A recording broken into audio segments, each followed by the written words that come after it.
generations. And now, the power of two restores the one. We got a bidet.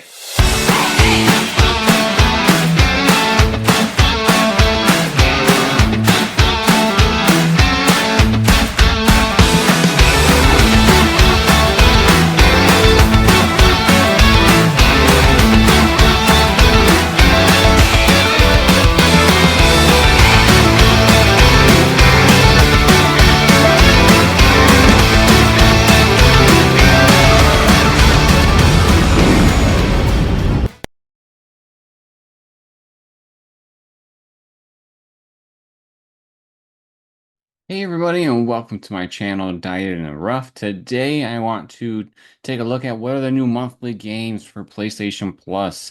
If you are not aware of what I'm talking about, every month if you have a certain tier of PlayStation Plus, then you will get free monthly games every month. And they are games that are picked by Sony, so sometimes, most of the time it's 3 games, sometimes it's pretty rare to have 4. But usually it's 3. And every month they circulate games out. So I wanted to look at what are the games for July that will be coming out. So first things first, we got Borderlands 3. I have not played any of the main games for Borderlands. I say it that way because I played the Telltale Borderlands game, but that is nowhere near what Borderlands 3 is from what I've seen. This is the third installment of the Borderlands series with the first-person shooter. So I definitely need to start out with the first couple before I dive into this one, I think. So, uh, but you get it for PS5 or PS4. You get both for the month, so that's awesome. The second game that they are releasing for free for July is Among Us. So if you haven't played Among Us before, this is the game where you and a bunch of people are on a ship, and most of the people are there to do some tasks, and then there's one person that's trying to kill all the other players without them noticing. And so uh, different times in the match, they can raise like an alarm and say, hey, we need to vote on who's the bad guy. And, people get kicked off the ship. If the person that was the bad guy was picked, well, then great. If not, well, then oops, there's one less person for the bad guy to kill and one less person to help out the good guys. But I wanted to take a look at the most shocking one for me, which was NHL 24. So that is the latest hockey game that is out. How do we know? If you're not familiar in the sports world, any number that is attached to the sport game's title is the year that their championship game happens, essentially. So with NHL, the Stanley Cup for this game's year happened in 2024. Even though the season started in 2023, the game is called 24 because the Stanley Cup takes place in 2024 for the season. That's the same thing for Madden as well, and college football too. I think one of the only ones is baseball that it all happens within the same year. But so yeah, we have the current NHL game that will be free to those that have the tier to get the free monthly games.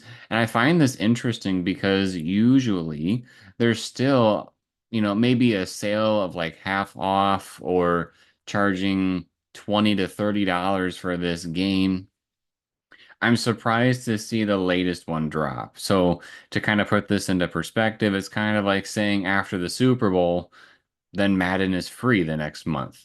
And my wonder for why that this is the Stanley Cup just happened, right? So EA knows that the player base is probably going to start trailing off a little bit, and then they'll pick up with the new game. But if you know EA feeds off of their Ultimate Team, and just like Madden and probably the new college football game that's coming out, NHL has that as well. And so my guess is they're trying to almost like test out the market where if we give everybody the game for free, what kind of microtransactions will occur? That sounds so evil.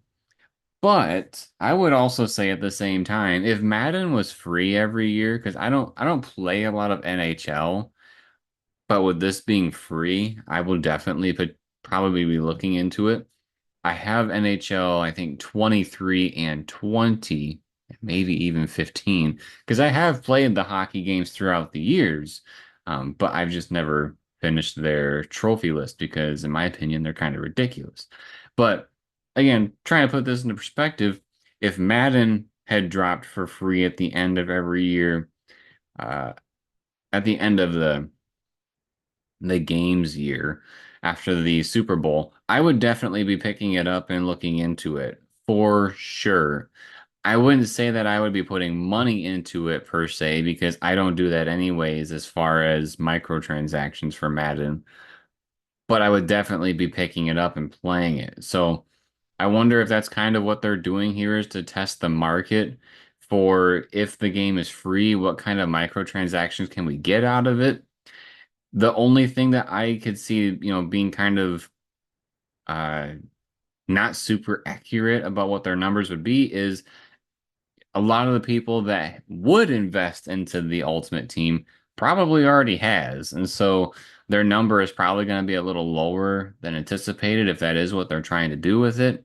But money is money at the end of the day. If they're able to get some people to hop into the game via being free and then spending some money on microtransactions, that'll boost their numbers. So, yeah, those are the three games that are coming out this month. Make sure to claim them because if you don't claim them by the time that August's games drop, you will not be able to claim these. So if you have PlayStation Essential, Extra, or Premium, you will want to make sure that you go ahead and claim these games.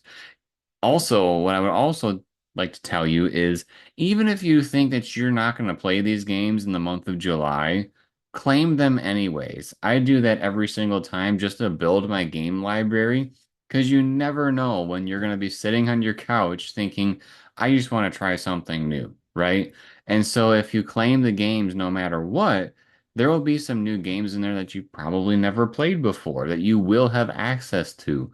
As long as you're a Plus member, of course. That's the catch. I've done that throughout the years. Actually, when I started with PlayStation Plus, I wasn't claiming the games that I wanted to play right away. And then I thought to myself, like, why would I be passing up free games? And hopefully, if you're just like I was when I started, that maybe I gave you a different perspective here of, hey, maybe we should be claiming those games as they come out. Because I know in the past, they've even dropped Call of Duty games. And I don't play Call of Duty all the time, but once I have some spare time that I'm not, dedicating to other big games that come out, I don't mind slipping in a Call of Duty campaign that I haven't played before. So that's a big one. I think that was maybe even like last July, just looking at all the stuff here with the releases. So like for Borderlands 3. Claim it now, play Borderlands 1 and 2 at some point, and then probably much further down the line, I would still have access to Borderlands 3, even though it's not the current month. So that's my advice for that. If you enjoyed this type of video, make sure to subscribe to the channel and turn on notifications. Drops a like if you like the video, and drops a comment letting us know your thoughts on these three games. One of the other big things that has always been kind of a question mark about these monthly games is are they worth it? When I was doing it for Xbox, they were not. And I feel like it was so bad that Xbox decided to stop doing it. At least they're not doing it to the capacity that they were. So I think PlayStation does a pretty good job of the games that they release. I know I have the highest tier, so I'm paying a lot of money, right?